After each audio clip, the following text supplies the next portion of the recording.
I still remember the exact sound it made. Not a crack, not a snap. Something quieter than that. Something almost gentle considering what it was. I'm Camille Renee Okafor. I'm 38 years old. I'm a licensed clinical social worker at Grady Memorial Hospital in Atlanta, Georgia. And for 7 years, I sat across from women in crisis. Women with bruises they called accidents. Women with excuses they'd memorized so well, they almost believed them themselves. I held their hands. I helped them build safety plans. I helped them leave. And then I went home. To him. That Tuesday evening in late October, I was sitting in courtroom 4 of the Fulton County Family Court, my left wrist in a cast, watching a bailiff press play on a small audio recorder. The room went completely still. And when the recording ended, when the last word hung in the air like something poisonous, I turned and looked at Judge Harriet Mosley. Her face said everything. But the recording wasn't even the worst part. The worst part was who had kept it and for how long. Drop a comment with your city and your local time. Right now, I want to know who's up listening to this with me. If this story sounds like something you need to hear all the way through, hit subscribe and don't you dare leave. Trust me, every single part of this matters. Now let me take you back. All the way back to where this really started. Let me tell you something about irony. I have a framed poster on the wall of my office at Grady Memorial. It's been there for 6 years. White background, clean black text, and at the top it reads, "Do you recognize the signs?" Below that, a list. Controlling behavior, isolation from friends and family, explosive anger followed by excessive apology, physical harm disguised as accident. I made that poster. I submitted the design request, approved the wording, signed off on the print order. 300 copies distributed across every floor of the hospital. And for 7 years, I drove home past billboards and bus stops and church marquees, parked in my own driveway, walked through my own front door, and did not once apply a single word of that poster to my own life. That is the thing about being a helper. You get so good at seeing other people's pain that you develop a very specific, very dangerous blind spot directly in the center of your own chest. My name is Camille Renee Okafor. I'm 38 years old. I grew up in Southwest Atlanta, the youngest of 3 girls raised by a mother who worked double shifts as a charge nurse at Piedmont Hospital, and a father who coached youth basketball on weekends and quoted James Baldwin at the dinner table. They gave me 2 things above everything else: a deep belief that people deserve to be helped, and an equally deep belief that a strong woman handled her own problems quietly. That second one almost destroyed me. I earned my master's degree in social work from Clark Atlanta University at 24. By 28, I was running my own caseload at Grady. By 32, I was leading a team of 11 social workers in the Trauma and Crisis Services Department. My supervisor, Dr. Anita Webb, used to say I had clinical intuition that couldn't be taught. She meant it as a compliment. Looking back, I think it was also a warning I didn't know how to receive. My life on paper and off it looked like something worth having. A 3-bedroom craftsman on Cascade Road in Southwest Atlanta, hardwood floors, a wraparound porch, a backyard with a garden I tended every Saturday morning before the heat got unbearable. A son named Elijah, 7 years old at the time. All of this came to a head, who had his father's jawline and my mother's laugh, and an imagination so wild it exhausted me in the best possible way. A career I believed in down to my bones. And Derek Anthony Okafor. 41 years old.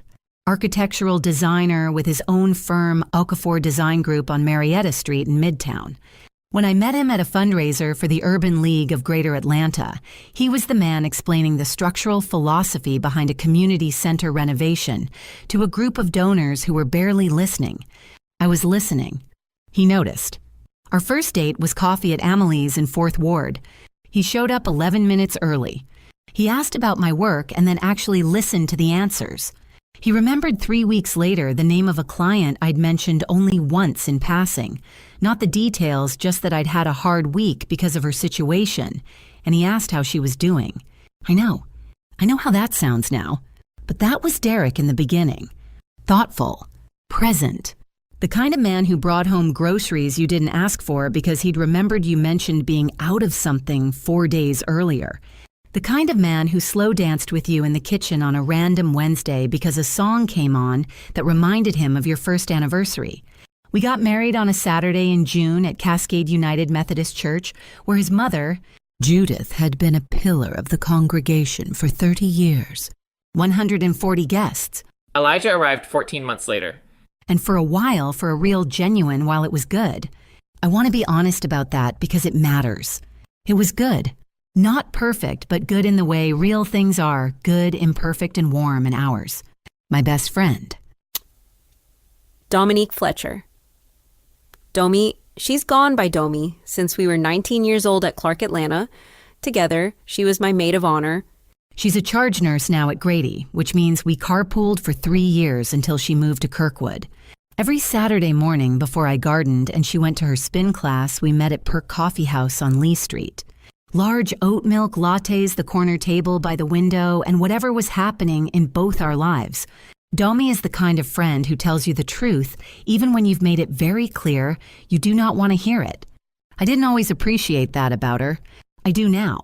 The first sign, and I mean the very first one, the one so small I filed it away under he was just tired and forgot about it, came on a Thursday evening in early spring, about 14 months into my current role as department lead.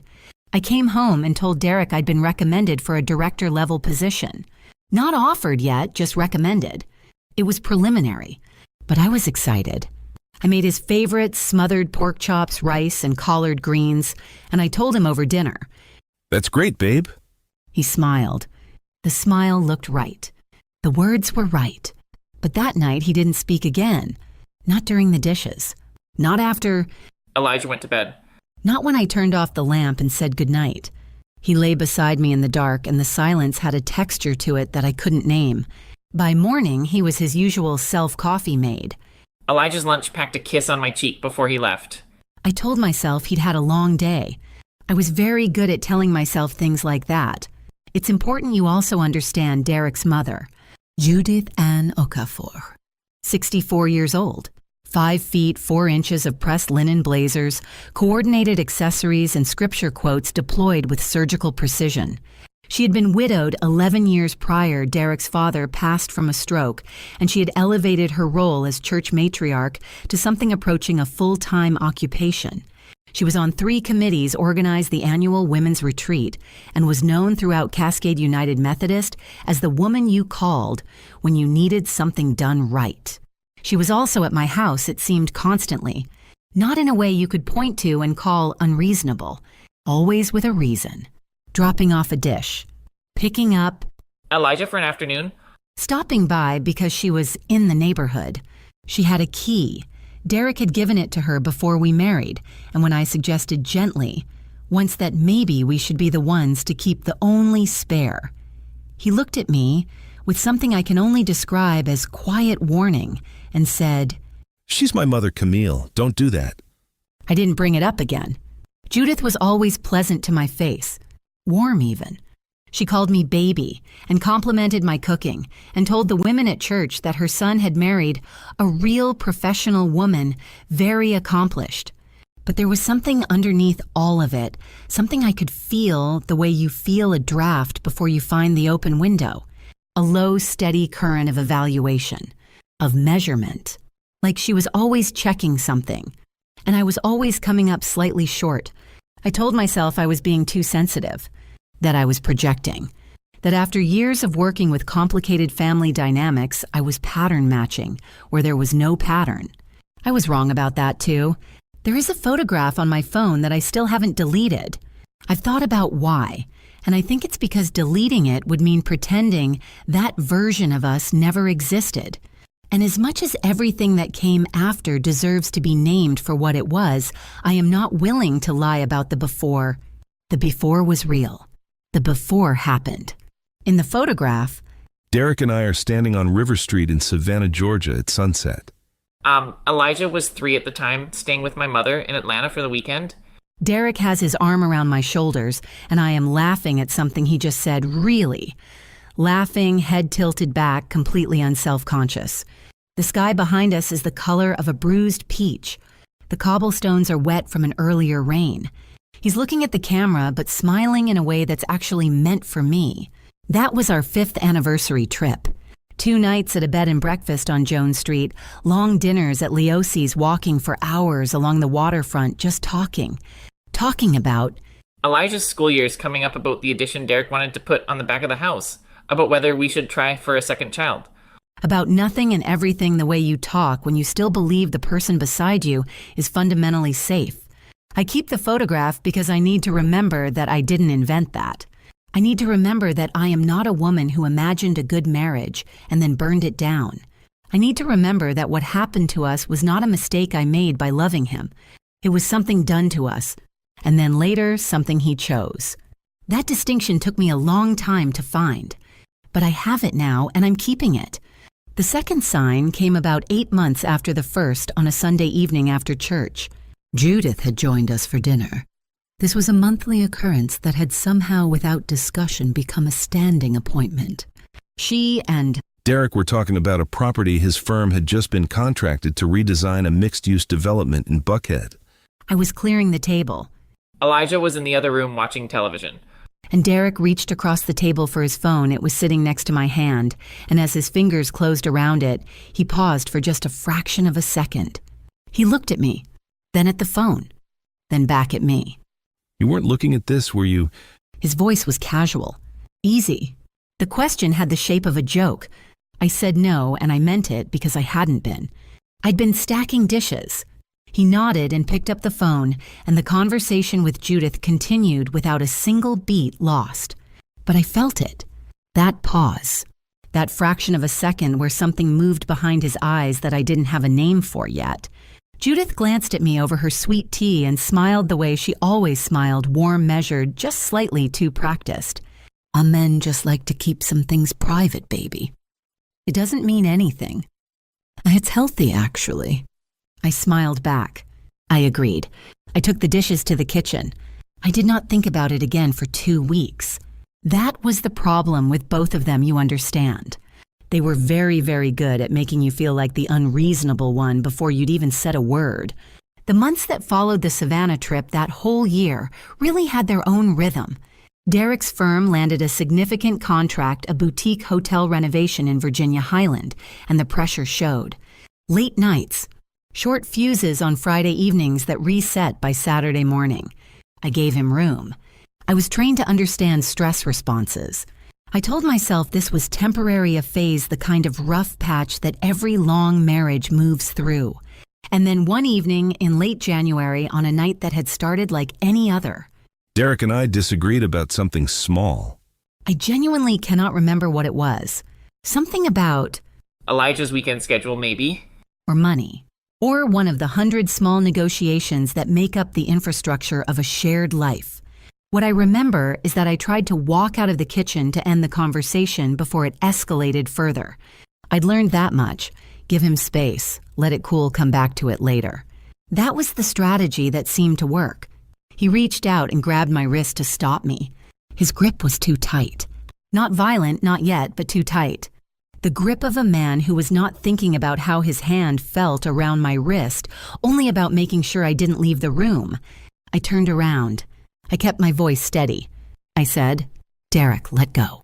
He did, immediately. And then the apology came fast, profuse, horrified at himself. He held my hand gently and rubbed my wrist and told me he didn't know what came over him, that he was exhausted, that he was sorry, that it would never happen again. I believed him. I believed him because I wanted to.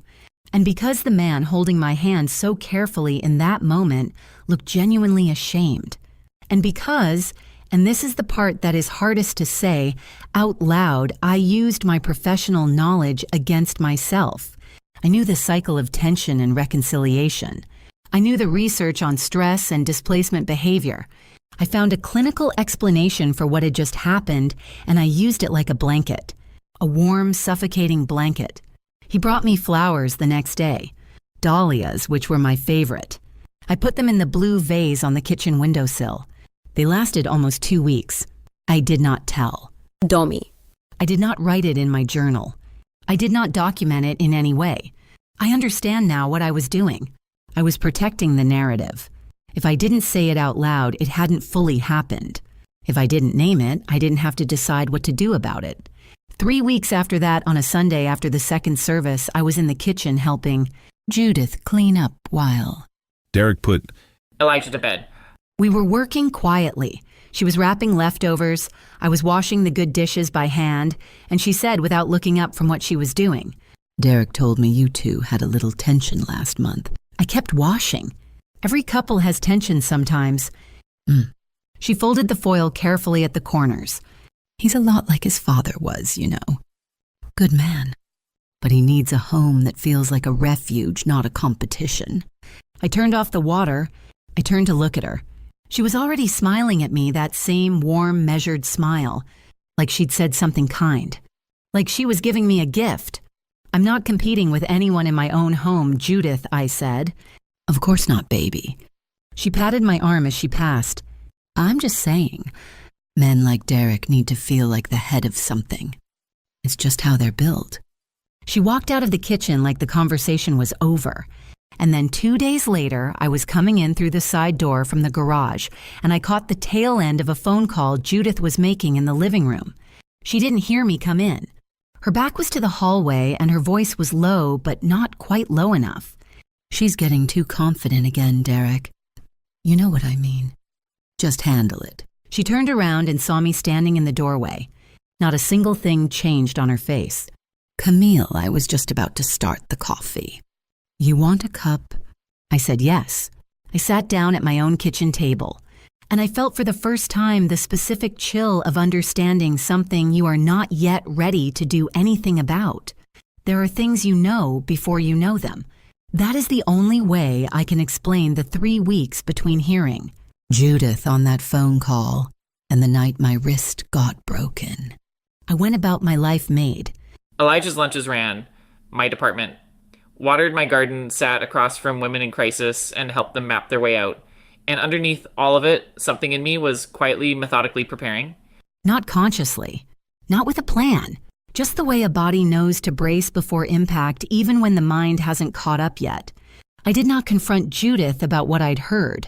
I told myself I hadn't heard enough to confront anyone about anything. I told myself there were 100 innocent explanations for just handle it. I was a social worker. I understood confirmation bias. I was not going to become a woman who dismantled her marriage over a 4-word fragment of a phone call. I told myself a lot of things in those 3 weeks. And then it was a Tuesday evening in late October, and Derek came home. I knew something was wrong before his key was fully in the lock. There's a particular quality to his footsteps when the day has gone badly heavier, slower each step placed, with the deliberate care of a man trying to control something he is already losing control of. I heard it from the kitchen. I finished stirring the rice and I turned the heat down and I waited. He came through the door, suit jacket over one arm, loosened tie. The faint smell of bourbon underneath his cologne, not strong, just present. Enough. Hey, I said. Dinner's almost ready. How'd the Buckhead meeting go? He set his bag down.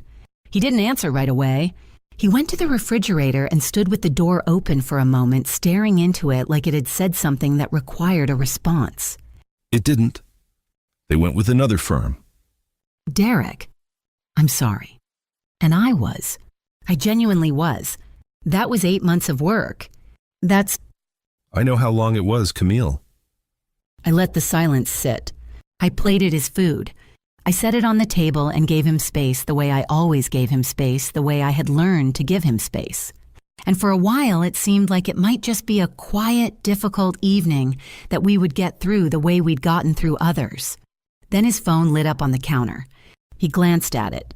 I happened to be standing close enough to see the name before he flipped it face down. It was Judith. He didn't answer it. He just flipped it over and said, without looking at me, You gonna stand there or sit down? Something about that sentence, the way it was constructed, the way it landed, made something small and cold move through my chest. I sat down. We ate. Elijah chattered about a book he was reading at school, something about a dog who solved mysteries. And Derek answered him in monosyllables.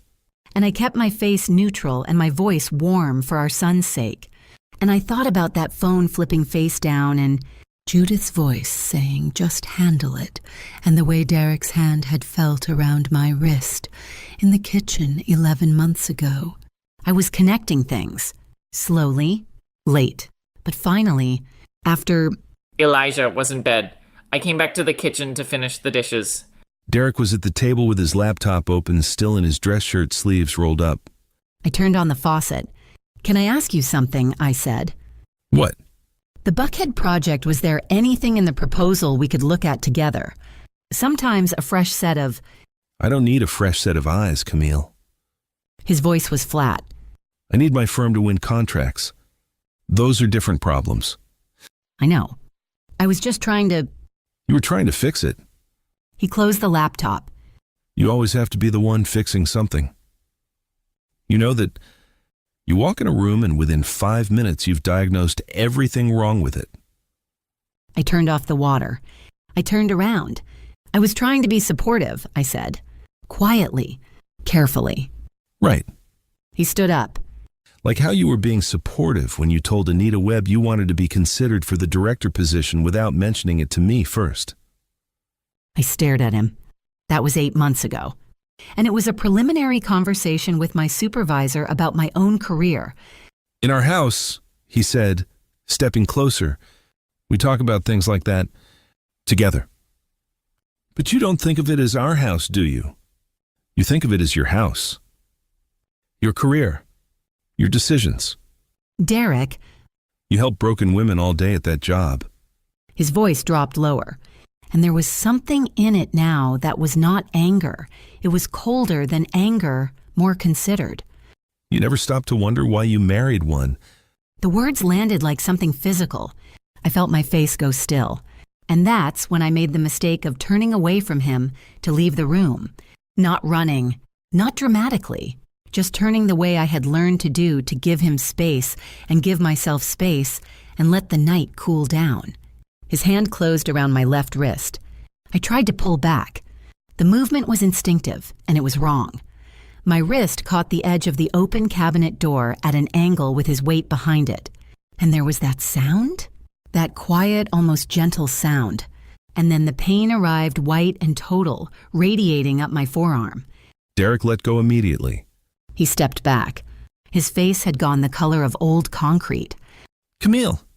Baby. That was an accident. I didn't mean... I was holding my wrist against my chest. I was looking at him, and in the part of my brain that never fully stops being a clinician, something was very quietly, very clearly writing down what had just happened and filing it under a category I had refused to open for a very long time. I called. Domi. I told Derek I was fine, that I just wanted Domi to look at it, that it was probably nothing. He tried to drive me himself, and I said no. I said it once in a voice I had apparently never used before because he stopped trying. Domi picked me up in 11 minutes. In the car, she didn't ask questions. She just drove. At Grady, she handled my intake, personally filled out the forms, took me for the x-ray, sat with me while we waited.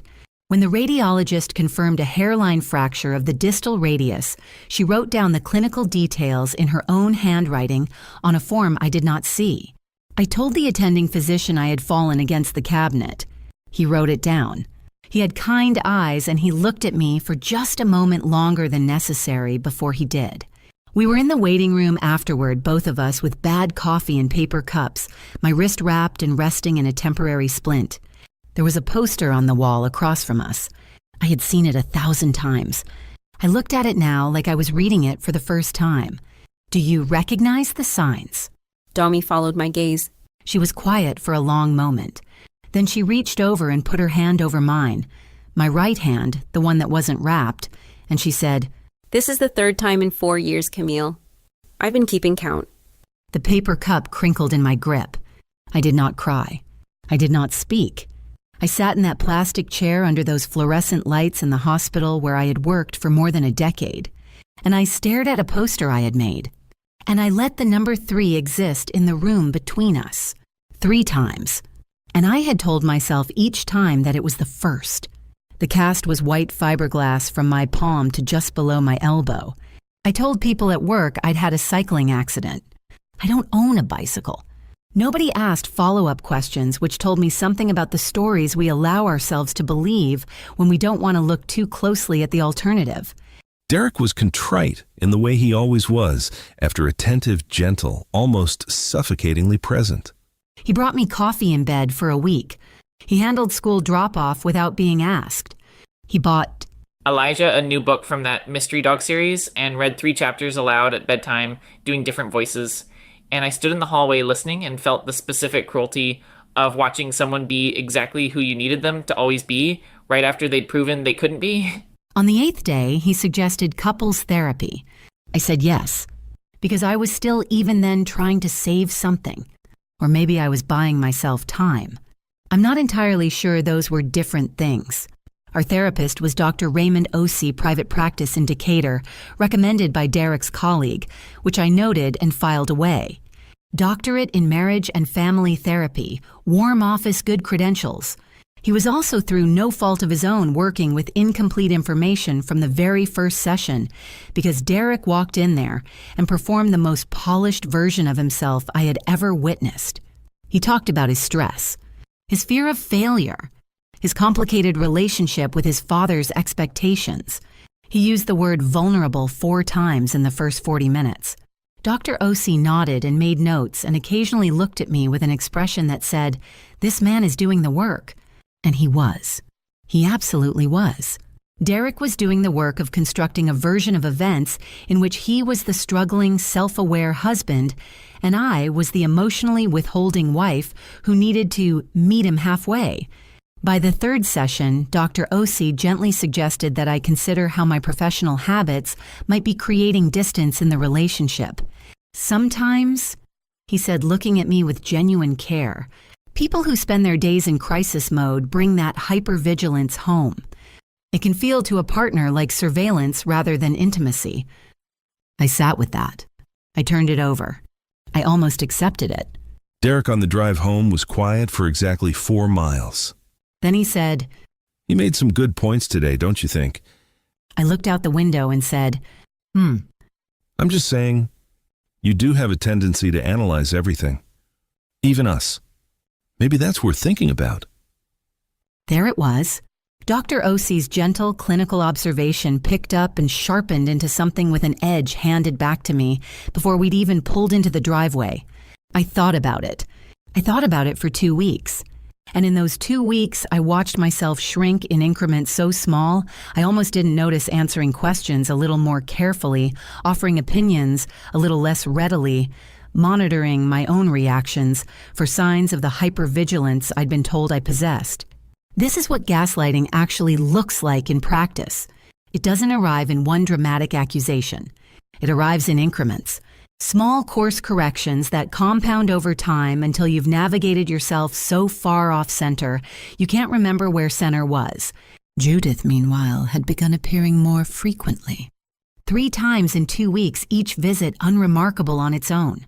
She was always doing something helpful, bringing a meal, watching. Elijah, so I could rest my wrist dropping off a pie from the church bake sale. She asked about my recovery with what looked exactly like concern. She talked to Derek in the other room in voices just low enough that I could hear the rhythm of conversation, but not the content. And then one afternoon, she stayed later than usual, and Derek ran to the hardware store, and it was just the 2 of us in the kitchen while Elijah napped. She was wiping down my counters uninvited, but I had stopped commenting on uninvited, and she said, without any preamble, without looking up from the counter, "You know what your problem is, Camille." I set down the glass I was holding. Slowly. "You've spent so many years being the strong one for everybody else." She continued, her voice smooth and even, like she was reading from something she had prepared. "That you forgot how to let your husband be strong for you. A man can't lead a home where the woman is always 10 steps ahead of him." She looked up then, and her eyes were direct and flat in a way I had never seen from her before, stripped of the warmth, just the measurement. "Derek is a good man, but good men need room. How you keep taking up all the room, baby." The word baby at the end was obscene in its pleasantness. I looked at her for a long moment. And I thought about all the women I had sat across from in my office, women who described mothers-in-law who meant well, mothers-in-law who just had old-fashioned ideas, mothers-in-law who had slowly, systematically made them feel like guests in their own lives. I appreciate your concern, I said, each word placed with precision. But this is my home, Judith, and I'll take up exactly as much room as I need. Her expression didn't change. She folded the dish towel. She set it down on my counter. Of course, she said pleasantly. I'm just trying to help. She left 20 minutes later when Derek got back. And that night after, Elijah was asleep. Derek started an argument about the household budget, something minor, a subscription service I'd signed up for without mentioning it, and it escalated in that particular way that felt familiar and wrong simultaneously. No physical contact. Just his voice controlled and contemptuous, circling the same point until I felt dizzy. You make good money, Camille. You remind me of that regularly. But you spend it like it's only yours. It is partly mine, Derek. That's how joint finances... You know what, forget it. You always have to be right. That's the whole problem. You sit across from broken women every day and play the expert. He laughed a short, humorless sound. But look at you. You can't even fix your own house. He walked out of the room. I stood in the kitchen for a long time after he left. The following week, I found out through a colleague that Judith had called Dr. Anita Webb's office. She'd introduced herself as a family member concerned about Camille's well-being and made vague references to my being under a lot of stress at home and possibly not in the right headspace for a director-level role. Dr. Webb, to her absolute credit, had declined to engage, ended the call professionally, and then picked up the phone and called me directly. I want you to know about this, Anita said, because you deserve to know, and because whoever made that call clearly doesn't know who they're dealing with. I thanked her. I hung up. I sat in my office with the door closed and I breathed. Then I opened my desk drawer and I took out a legal pad, and at the top of a clean page I wrote down the date. Below it, I wrote down every incident I could remember in chronological order, with as much clinical specificity as I could summon. Dates, times, exact words where I could recall them, physical descriptions. It took me 45 minutes. The list was 2.5 pages long. I stared at it when I was done. And then that Friday evening. Elijah was sitting on the kitchen counter eating an apple while I cooked, swinging his feet telling me about his week at school. He stopped mid-sentence apple halfway to his mouth and said very casually, Mom, how come Grandma Judith calls Daddy so much when you're not home? I kept stirring. I kept my voice easy. What do you mean, baby? She calls and he goes in the other room. He shrugged. He talks quiet. Like how you talk quiet on the phone at work when something's serious. I put down the spoon. I turned off the burner. I turned around and gave my son my full attention, and I asked him as gently as I knew how if he remembered anything else about those calls, anything he might have heard. He thought about it with the particular gravity of a 7-year-old who understands he is being asked something that matters. Last week, he said, Daddy didn't close the door all the way. I heard Grandma say... He paused, working to remember it accurately. She said she's getting stronger. You know what that means. The apple core sat in his small hand. I smiled at my son. I told him he was very observant, just like I'd always known he was, and that everything was fine. I turned the burner back on. I picked up the spoon, and something inside me went very, very quiet.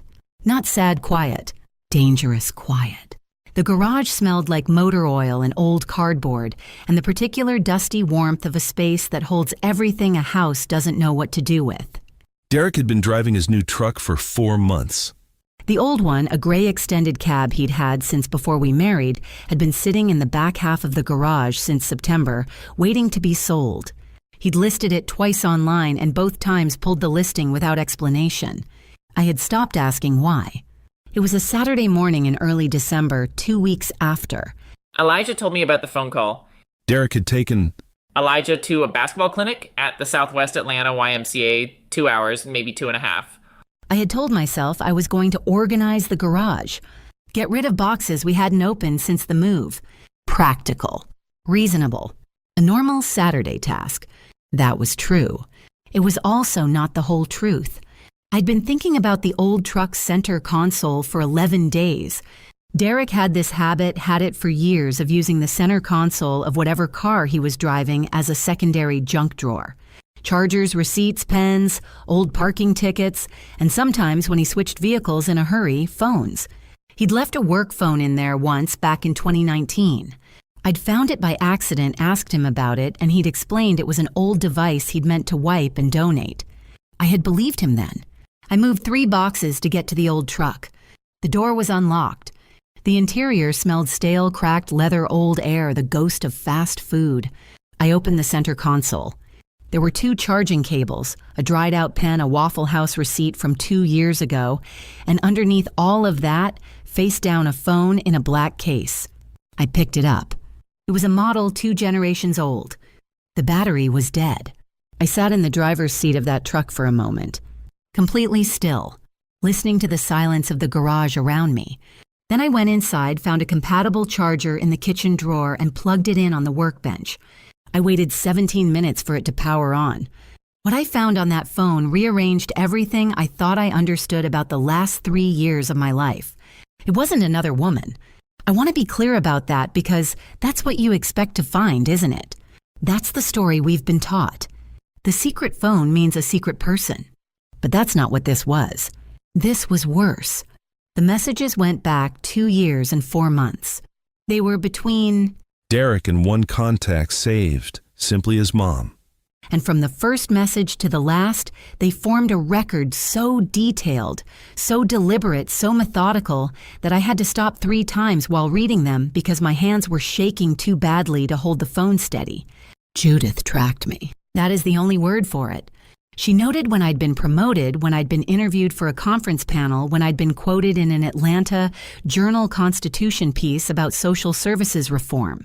Each one was followed by a message to Derek.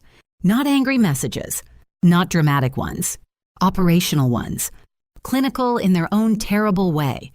She's getting a lot of visibility at that hospital. You're letting her outgrow the marriage. I heard she's up for another award. Derek, we talked about this. She had lunch with 3 colleagues today. One of them was a man. You need to be paying attention. And Derek's responses, that was the part that gutted me. Not defensive. Not resistant, compliant, grateful even. I know, Mom. I'll handle it. You're right. Like a man receiving instructions, he had been trained since childhood to follow without question. And then I found the message from the night before my wrist was broken. October 28th, 9:47 in the evening. She got the director recommendation confirmed today. Webb told her officially, Derek, I've given you every tool. Don't come to me afterwards saying you didn't know. I hear you. Do more than hear me. I read it 4 times. Then I set the phone face down on the workbench and I sat on the cold concrete floor of my garage and I stared at the oil stain near the drain and I breathed. The truth didn't just hurt. It gutted me. Like someone reached inside my chest and ripped out the entire architecture of what I thought my life was, not just the marriage, not just Derek, but the version of events in which I had been a woman navigating a difficult husband. That version, painful as it was, had its own logic, its own boundaries. In that version, the problem had a face, I knew a name, I shared a history I could trace. This was different. This was a system, designed before I ever moved into that house. Possibly before Derek ever walked into that fundraiser and asked me about my work. I thought about every argument, every escalation. Every night Derek came home with that particular weight in his footsteps. I had read those evenings as stress, as failure, as the pressure of a man who tied too much of his self-worth to professional success. I had been reading the wrong text. Those evenings had often followed a call from Judith. I knew that now. I had felt it without knowing it, the strange timing, the way conflict seemed to appear from nowhere already fully formed. It hadn't come from nowhere. It had come from a phone call I wasn't in the room for. She had been winding him up and sending him home to me for years. And he had let her. That was the part I had to sit with the longest there on the floor of my garage in December. Because whatever Judith had built in him, whatever compliance, whatever conditioning, whatever broken understanding of love and power she had installed over 40 years of motherhood, Derek was a grown man. he had chosen every single time to pick up the phone, to read the message, to walk through my front door and handle it. He had chosen me as the place where his mother's fear of female autonomy got to land. I heard the garage door mechanism engage, the truck pulling into the driveway, doors opening. Mom, coach says I have a natural crossover, whatever that means. And Derek's footsteps on the concrete slower measured. I stood up. I picked up the old phone. I slipped it into the pocket of my sweatshirt. I turned around just as Derek came through the door from the driveway. he looked at me, at the moved boxes, at my face. You cleaning out in here? Trying to, I said. Elijah pushed past him and wrapped both arms around my waist. I held my son and I looked at my husband over the top of our child's head, and I smiled at him. Not the smile of a woman who was hurt, not the smile of a woman who was afraid, the smile of a woman who now knew exactly what she was dealing with. Derek looked at me for a moment with something uncertain moving behind his eyes. Then he nodded and said he was going to shower before lunch, and he walked inside. Elijah tilted his head back and looked up at me. You okay, Mom? I smoothed his hair back from his forehead. Yeah, baby, I said. I'm better than I've been in a long time. That was not entirely a lie. That night after, Elijah was asleep and Derek was in the study. I sat at my kitchen table, and I opened a new note on my phone. at the top I typed one name. Priya Nair. I had referred 3 clients to her practice in the past 18 months. She was thorough, direct, and she specialized in cases where the legal picture was more complicated than it first appeared. Mine was about to qualify. But first I looked at Elijah's school drawing, pinned to the refrigerator, a crayon house with the sun the size of the roof. I needed to understand one more thing. I pulled out the old phone. I scrolled back to the very beginning of the message thread between Derek and Judith. The first message was dated February 14th, 2019. 3 weeks after our 4th wedding anniversary. She's going to keep growing, Derek. Women like her don't stop. Your father understood that. I taught him how to handle it. Now I'm teaching you. This is how you keep what's yours. I read it twice. Then I put the phone down and sat in my quiet kitchen and thought about a woman who had been controlled so completely that she had made it her life's work to teach her son to do the same thing. And I thought the cycle ends here, in this kitchen, on this night, with me. I gave myself one night to feel everything, the grief, the rage, the particular exhaustion of a woman who has been fighting a battle she didn't know she was in. I sat at that kitchen table until 2 a.m. and I let it move through me. The betrayal, the humiliation, the years of clinical training I had turned against myself like a weapon in someone else's hands. The image of Judith sitting across from me at my own dinner table, calling me baby, telling me I was taking up too much room. I let myself feel all of it. And then at 2:17 in the morning, I closed the note on my phone, washed my face at the kitchen sink, and went to bed. I did not cry again after that night. Not because I wasn't still hurting, but because I had made a decision somewhere between the garage floor and that kitchen table. And the decision had its own weight that left no room for anything that wasn't useful. The following Saturday morning, I was at Perk Coffee House on Lee Street at 8:30, corner table by the window, large oat milk latte in front of me, when Dami walked in. she took one look at my face and sat down without taking her coat off. Talk. So I did. All of it. The old phone in the garage. The messages. February 14th, 2019. This is how you keep what's yours. I put the phone on the table between us and I let her read while I drank my coffee. I watched her expression move through disbelief, then fury, then something very still and very cold that I recognized because I had felt it myself. When she finished, she set the phone down carefully, like it might detonate. Camille, I know. this is She stopped. not just a divorce situation. No, I agreed. It isn't. She was quiet for a moment. Then she looked up at me, and there was something in her eyes I hadn't seen before, or maybe I had seen it, and not understood it until now. A kind of relief mixed with the fury, like a woman who had been holding something heavy for a very long time and was finally being asked to set it down. I need to tell you something, and I need you to hear it without falling apart. Because we don't have time for falling apart right now. We have things to do. I put my cup down. Tell me. I've been keeping records since the second time. She held my gaze. Not the third time, Camille. The second. Every time you came in with something that didn't line up, the rib thing you said was a gym injury, the bruised shoulder from the cabinet, all of it, I documented it. Separately from your official chart. My own clinical notes, photographs, dates my observations. It's a private file. Nobody has seen it. The coffee shop sounds continued around us. The espresso machine. Someone's laptop notification. A child asking for a cookie. And I sat in the middle of all that ordinary noise and felt the ground shift underneath me in a way that was somehow both devastating and steadying simultaneously. How many times I asked. She didn't look away. I'll bring everything to court. That's all you need to know right now.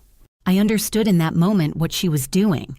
She was protecting me the same way I protected my clients, keeping information sequenced, giving me only what I could use at each stage. She had learned that from watching me work. I reached across the table and covered her hand with mine.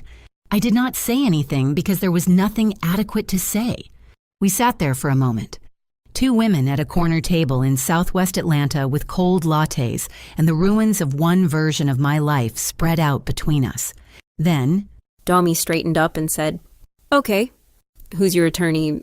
3 days later, I was sitting in a 12th floor office on Peachtree Street Northwest. Across a glass-topped desk from Priya Nair. She was 43 years old, precise in the way of someone who had learned that precision was the most effective form of power available to her. She had a framed print on her wall that read in very small letters, "The truth doesn't need your help. It just needs room." I liked her immediately. I laid everything out. The old phone and its contents. The night my wrist was broken and the official medical record from Grady. Judith's phone call to Dr. Webb. The recording of Judith at the door, the one I'd made the night she came with the pie and spoke through my doorframe about me destroying the family. My 2.5 pages of handwritten incident documentation. Priya went through everything twice. Methodically. Without interruption.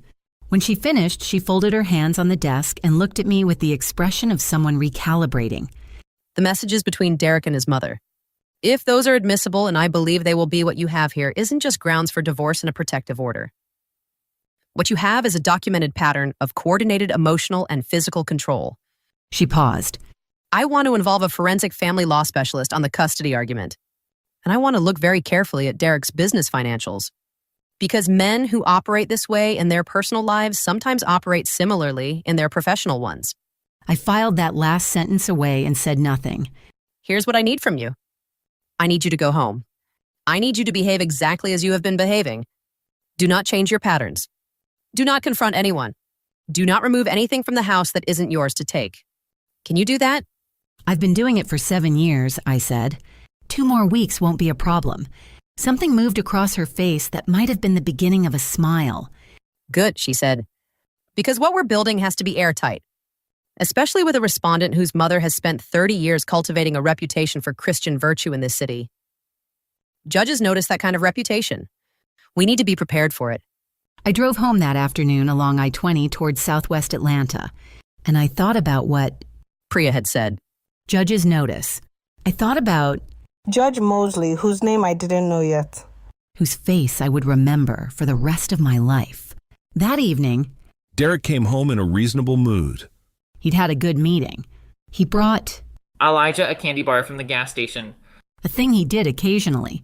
Small, unpredictable kindnesses that I had once found endearing and now understood as part of the same system as everything else. He asked me about my day.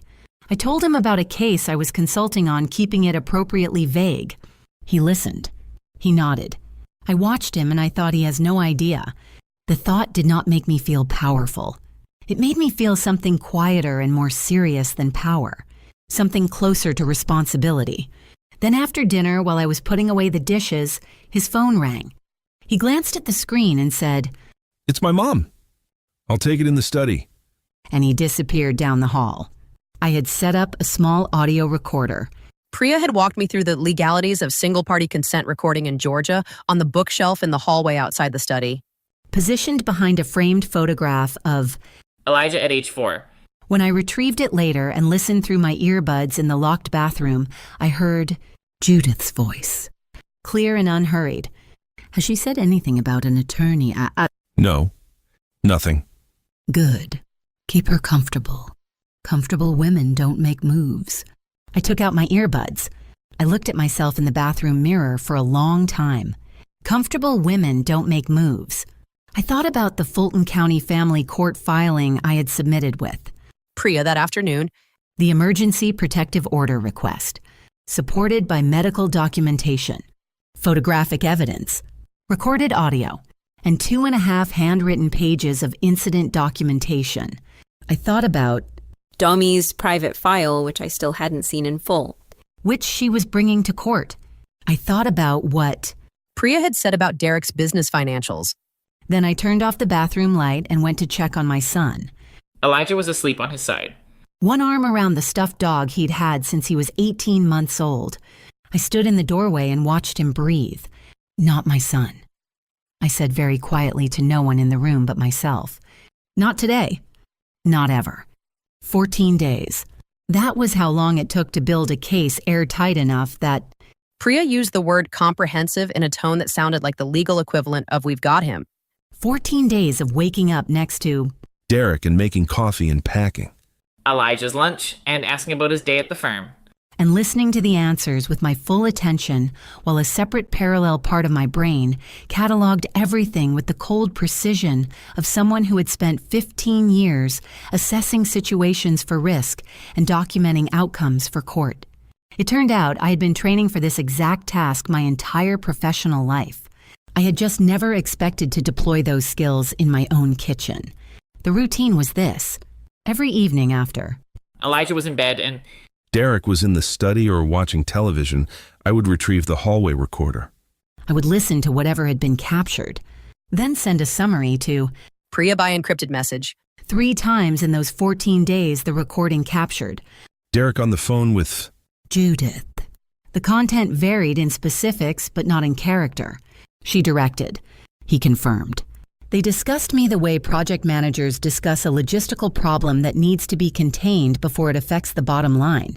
On the 9th day, Derek said something I want you to hear exactly as it happened. we were at a dinner party at the home of his colleague Marcus Webb, no relation to my supervisor in Brookhaven. 8 people around a long table. Good food. The kind of evening that looked from the outside like a life anyone would want. I was talking to Marcus's wife, Teresa, about a community mental health initiative I was developing at Grady. She was engaged and asking good questions. And I was enjoying the conversation in the uncomplicated way you enjoy things when you've stopped apologizing for having a mind. Derek was 3 seats down. I wasn't watching him, but Teresa's expression shifted, just slightly, just for a second, and I followed her gaze. Derek was leaning toward the man beside him, a colleague named Paul. Speaking at a volume clearly calibrated to be heard by the surrounding seats without appearing to be a public statement. His voice was easy, conversational, carrying the light tone of a man making a relatable joke among friends. She's been like this since the promotion came through. You know how it is.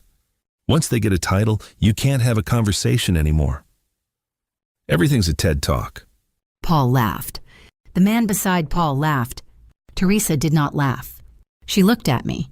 I picked up my water glass and took a slow sip. I did not let a single thing show on my face. But inside, every careful, measured, strategic thing I had been doing for 14 days burned a little hotter. Not out of control, just hotter. The kind of heat that has direction. I smiled at Teresa and said, "Where were we? We finished our conversation." I ate my dinner. When Derek put his hand on the small of my back as we said our goodbyes. I did not pull away. on the drive home, he was in a good mood. He talked about Marcus's new car. He mentioned that Elijah's school had sent a permission slip for a field trip. ordinary, pleasant. The voice of a man who believed the evening had gone well. I said the right things at the right intervals. I looked out the passenger window at the Atlanta night, and I thought about Teresa's face, the slight shift in her expression, the way she had looked at me after Derek's comment, not with pity, but with a kind of clear-eyed recognition that I understood, because I had worn that same expression myself, in my office, across from women who didn't yet know they were allowed to leave. She had seen it, even in that brief moment at that dinner table. She had seen it. That night I sent Priya a message. "Can we add testimony from a collateral witness if one becomes available?" She replied within 4 minutes. Always. Send me the name. On the 11th day, Priya called me at my work number. I closed my office door. I need to tell you something about the financial review. She had retained a forensic accountant to examine the documents. Derek had submitted in response to our asset disclosure request. What the accountant found was not dramatic in the way of movies. No offshore accounts, no missing millions. It was quieter than that, and in some ways more revealing. A series of project billings over 3 years in which the invoiced amounts did not match the contracted figures. Not large discrepancies individually, but across 14 projects they accumulated to just under $90,000 in overbilling, quietly absorbed by corporate clients who either hadn't noticed or hadn't wanted the friction of a dispute. It's not embezzlement in the criminal sense, Priya said carefully, but it is professional misconduct sufficient to trigger a review by the Georgia Board of Architects if submitted to them.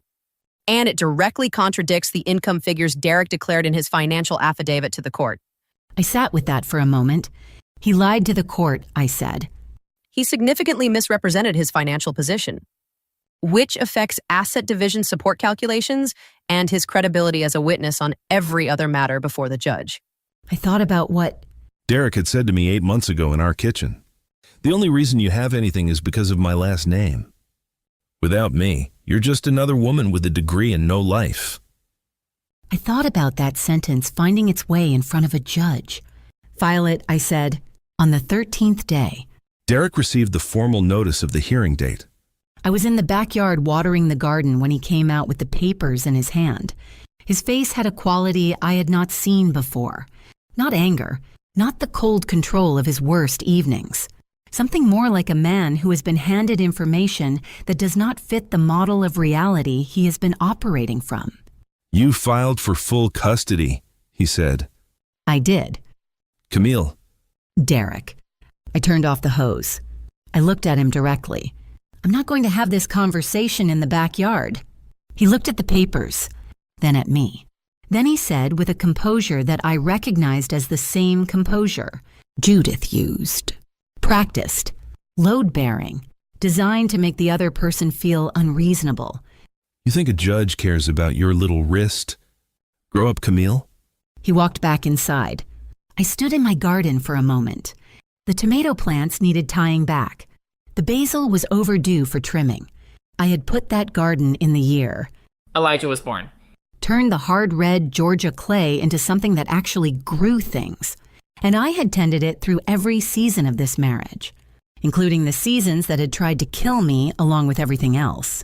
I was not leaving that garden. That evening, Judith called. Derek 3 times. I know because the hallway recorder captured all 3 calls coming through on speaker while he paced the living room. By the 3rd call, her voice had lost its characteristic smoothness. She sounded for the first time in any recording I had like a woman who was afraid. You need to talk to her, Derek. You need to fix this before that hearing.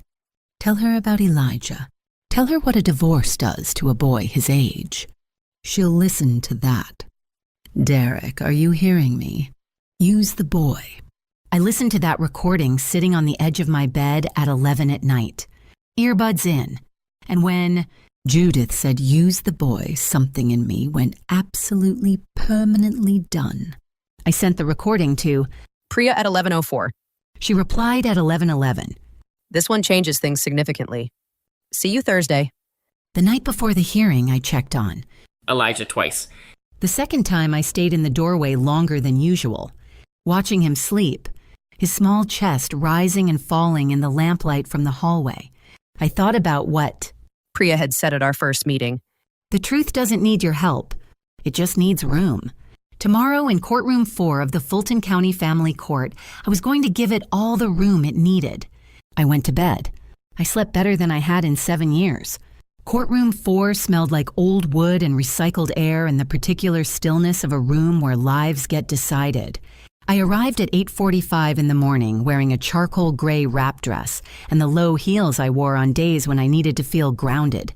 Priya was already at the plaintiff's table, papers arranged with the precision of someone who had done this 1,000 times and still treated each case like it was the only one. She looked up when I sat down and said simply, "You ready?" "Yes," I said, and I was. Derek arrived at 8:58 with his attorney, a tall man named Gerald Fitch, who had the satisfied bearing of someone accustomed to winning on charm and procedure. Derek was in his navy suit, the good one, the one he wore to client presentations. His shoes were polished. His posture was controlled. He sat down at the respondent's table, and when he caught my eye across the room, he held my gaze for 3 full seconds with an expression of absolute confidence. Like this was already over. Like the outcome was a formality he was graciously attending. Judith was in the first row of the gallery. Cream blazer, pearl earrings, Bible on her knee. She had nodded to 3 people she recognized before the bailiff called the room to order. Judge Harriet Mosley entered at 9:01. She was 61 years old, small in stature, with close-cropped natural hair going silver at the temples, and eyes that I can only describe as having seen everything and forgotten nothing. She had been on the family court bench for 22 years. She sat down, arranged her materials, and looked out at the room with the settled authority of someone who did not need to perform it. "We're here in the matter of Okafor versus Okafor Ike," she said. "Let's begin." Gerald Fitch went first. He was good, I will give him that. He painted. Derek, as a dedicated father, a respected professional, a man whose documented stress and acknowledged mistakes did not constitute a pattern of harm. He used the word isolated 4 times. He suggested that my filing represented a tactical move by a woman trained to construct narratives of victimhood. I watched. Judge Mosley's face while he spoke. She was listening, carefully, writing occasional notes. Her expression gave nothing away, which I understood from my own professional experience meant she was giving everything her full attention. Then, Priya stood up. she walked the judge through the medical records from Grady Memorial, the photographs of my wrist, the X-ray report, the incident documentation I had written on my legal pad, the recording from the living room in which Derek's voice said easy and conversational at Marcus Webb's dinner table. Once they get a title, you can't have a conversation anymore. Everything's a TED Talk. she entered the hallway recordings. She entered the screenshot evidence from the old phone. When she entered the recording in which Judith's voice said, "Use the boy. Something shifted in the room." Not dramatically, just a change in air pressure the way a room feels when everyone in it has the same thought simultaneously. Gerald Fitch objected twice. Both objections were overruled. Derek's composure held through all of it. I watched him. His jaw was set, his hands flat on the table, his expression carefully neutral. He leaned over once to say something to Gerald. Gerald nodded. He still thought he was going to win. I could see it. Even then, even with everything being laid out in front of a judge, he believed the version of reality he had been operating from for 7 years, the one in which he was reasonable, and I was the problem, was going to hold. Then, Priya said, "Your Honor, I'd like to call our final witness." Dominique Fletcher walked through the door of courtroom 4 in her navy blue dress, her natural hair pinned back, her hands steady. She was sworn in. She sat down, and she opened a folder on the stand in front of her. "Miss Fletcher," Priya said, "can you describe the contents of what you've brought today?" Yes, Domi's voice was clear and even. these are clinical records I maintained privately over a period of 7 years. Photographs, written observations, and dates corresponding to 9 separate occasions on which Camille Okafor presented at Grady Memorial Hospital with injuries consistent with physical trauma. 9. I had known the number since the coffee shop. I had been carrying it for weeks, but hearing it spoken aloud in that room under oath in front of a judge, it landed differently. It landed with the full weight of 7 years behind it. I felt my eyes fill. I did not look away from. Dummy. She read through each entry. Dates, injury descriptions, my stated explanations, her clinical observations in parentheses beside each one. Patient states fall from bike. No bicycle ownership documented. Bruising pattern inconsistent with stated mechanism. She read all 9. I watched. Derek across the room. The color left his face between the 3rd entry and the 4th. Not all at once, gradually, the way light leaves a room when the sun moves behind clouds. By the 6th entry, his hands, which had been flat on the table, had curled. His fingers were pressed so hard into the wood that the knuckles had gone white. The pen he'd been holding dropped somewhere around the 7th. It hit the floor and no one picked it up.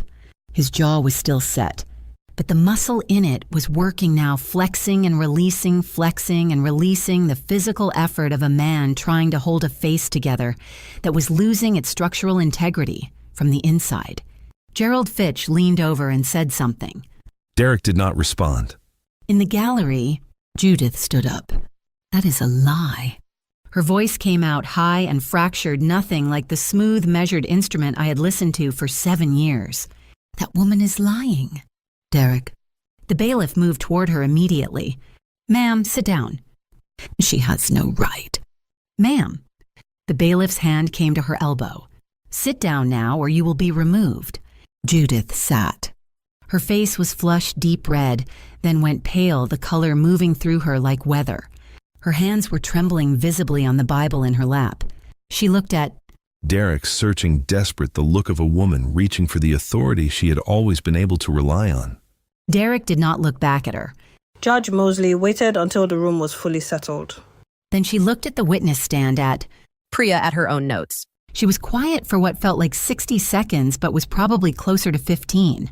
Then she looked directly at Derek. Her face in that moment was the thing I had been trying to describe since the beginning of this story.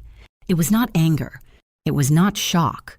It was the expression of a woman who had sat in that chair for 22 years and absorbed the full weight of what human beings do to the people they claim to love, and who had made peace with being the last line between that damage and its continuation.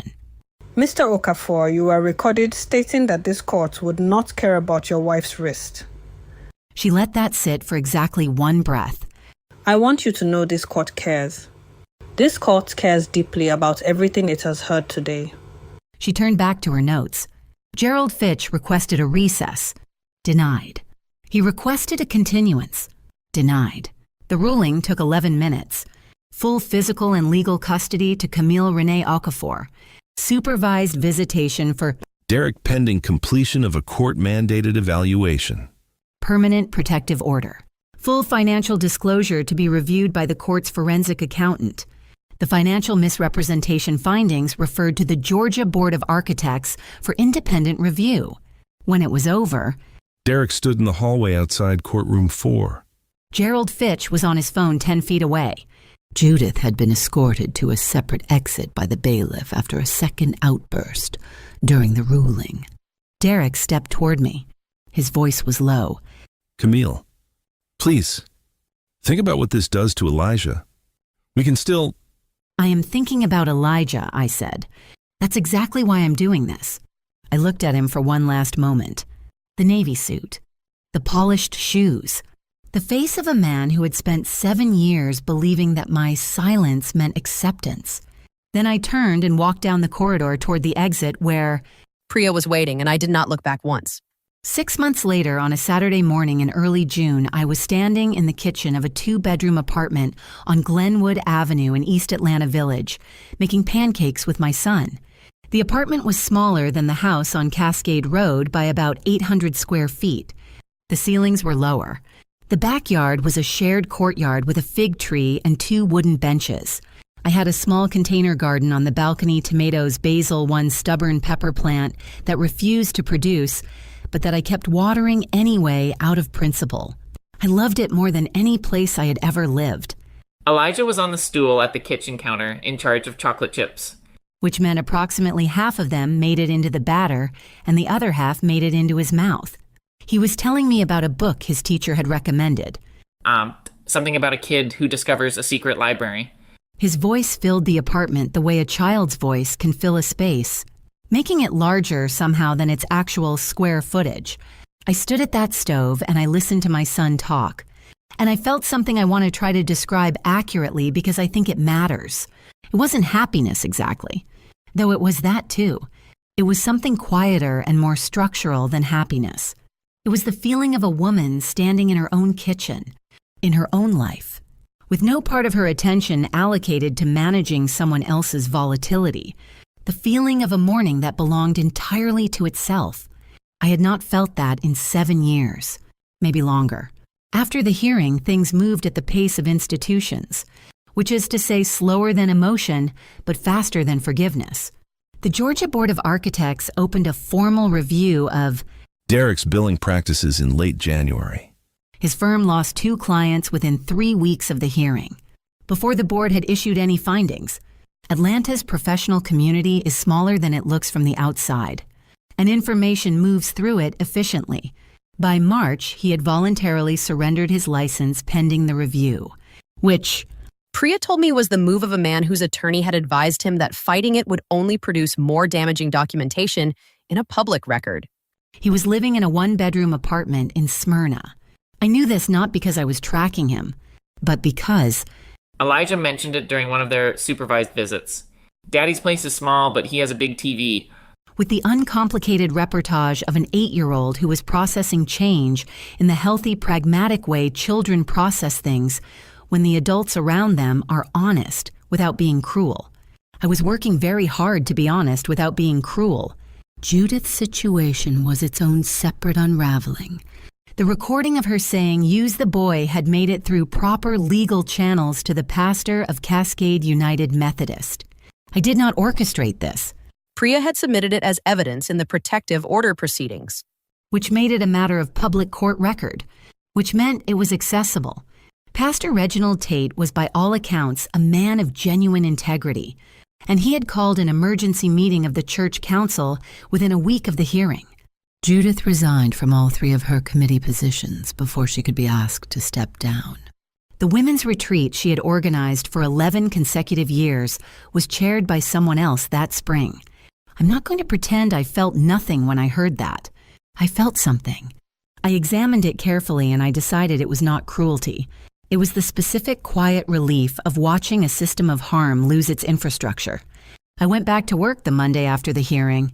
Dr. Anita Webb met me at my office door with coffee and said, "Welcome back. Your 9 o'clock is already in the waiting room. No fanfare, no ceremony, just my work, where I had always been most fully myself, waiting for me like it knew I was coming." The director position had been formally offered in February. I accepted it. My office was on the 6th floor now, with a window that looked out over the city toward the southwest, toward the neighborhood where I grew up, toward the church where my parents still attended every Sunday morning. I had started leading a support group for women survivors of intimate partner harm. Tuesday evenings, conference room B, 6th floor. 8 women the first session, 14 by the 5th.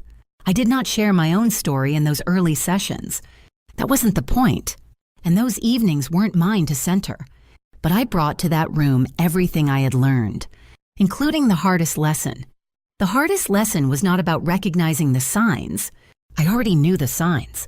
The hardest lesson was about the permission I had withheld from myself for years. Permission to be worth protecting. Permission to apply to my own life the same clarity and urgency I applied to everyone else's. I tell the women in that group when the moment is right, knowledge is not the same as permission.